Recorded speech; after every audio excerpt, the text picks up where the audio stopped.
ಹೇ ಇನ್ನ ಎಷ್ಟೊತ್ತು? ನಾನ್ ರೆಡಿ. ಎಷ್ಟು ರೆಡಿ ಆದ್ರೇನು 5 ನಿಮಿಷಕ್ಕೆ ನೀನ್ ಮೇಕಪ್ ಆಗುತ್ತೆ, ಬಾ ಬೇಗ. ಹೇ ನಡ್ಕೊ ಬಂದಿ ಸಾಕು, ಬೇಗ ಕಾರ್ಗತ್ತು, ಬಿಸ್ಲಿಗೆ ನಿನ್ ಮೇಕಪ್ ಹೋಗ್ಬಿಡುತ್ತೆ. ಲೋ ಸಮಾಧಾನ, ಬಿಸಿಲು ಬಂದ್ರು ಮಳೆ ಬಂದ್ರು ನಾನು ಮೇಕಪ್ ಹೋಗೋದಿಲ್ಲ. ಹೌದಾ, ಅದಂಗೆ? ಯಾಕಂದ್ರೆ ನಾನು ಯೂಸ್ ಮಾಡ್ತಿರೋದು ಫೇಸಸ್ ಕನ್ನಡ ಅವರ ವಾಟರ್ ಪ್ರೂಫ್ ಪ್ರಾಡಕ್ಟ್ಸ್.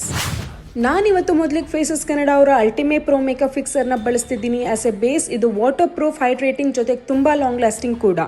ಫೌಂಡೇಶನ್ಗೆ ನಾನಿಲ್ಲಿ ಫೇಸಸ್ ಕನ್ನಡ ಅವರ all day hydra matte foundation ಬಳಸ್ತಿದ್ದೀನಿ. ಇದು 3-in-1 ಫೌಂಡೇಶನ್. ಈ ಒಂದು ಫೌಂಡೇಶನ್ ಲೈಟ್ ವೆಯ್ಟ್, ಇದು ಮ್ಯಾಟ್ ಫಿನಿಶ್ ಕೊಟ್ಟರು 24 hours ಮಾಯ್ಶ್ಚರೈಸಿಂಗ್ ಆಗಿಟ್ಟಿರುತ್ತೆ, ಹಾಗೆ ಸನ್ಸ್ಕ್ರೀನ್ ಆಗಿ ಕೂಡ ಕೆಲಸ ಮಾಡುತ್ತೆ. ಲಿಪ್ಸ್ಟಿಕ್ಗೆ ನಾನಿಲ್ಲಿ ಫೇಸಸ್ ಕನ್ನಡ ಅವರ ಕಾಂಫಿ ಮ್ಯಾಟ್ ವಾವ್ ಲಿಪ್ಸ್ಟಿಕ್ನ ಯೂಸ್ ಮಾಡ್ತಾ ಇದ್ದೀನಿ. ಈ ಒಂದು ಲಿಪ್ಸ್ಟಿಕ್ ಒಂದು ಸ್ವೈಪಲ್ಲಿ ಪಿಗ್ಮೆಂಟೇಷನ್ ಕೊಡುತ್ತೆ, ಸೂಪರ್ ಲಾಂಗ್ ಲಾಸ್ಟಿಂಗ್ ಕೂಡ ಇರುತ್ತೆ. ಜೊತೆಗೆ ಫೈನಲ್ ಟಚ್ಗೆ ನಾನು ಮತ್ತೆ ಮೇಕಪ್ ಫಿಕ್ಸರ್ನ ಹಾಕೊಂಡೆ. ಇದನ್ನ ಚೆಕ್ ಮಾಡೋದಕ್ಕೆ ಅವ್ರ ಮುಖಕ್ಕೆ ನಾವು ವಾಟರ್ ಹಾಕ್ಬಿಟ್ಟು ನಾವು ಟಿಶ್ಯೂಲಿ ನಾವು ಒರೆಸಿದ್ರು ಕೂಡ ಮೇಕಪ್ ಹೋಗ್ಲಿಲ್ಲ. ನೀವು ಈ ಪ್ರಾಡಕ್ಟ್ ನ ಬೈ ಮಾಡಬೇಕು ಅಂತಂದ್ರೆ ಕಾಂತಾರ QR ಕೋಡ್ ನ ಸ್ಕ್ಯಾನ್ ಮಾಡಿ ಅಥವಾ ನಿಮ್ಮ ಫೇವರೇಟ್ ವೆಬ್ಸೈಟ್ ಇಂದ ನೀವು ಬೈ ಮಾಡ್ಕೊಳ್ಳಿ. Thank you.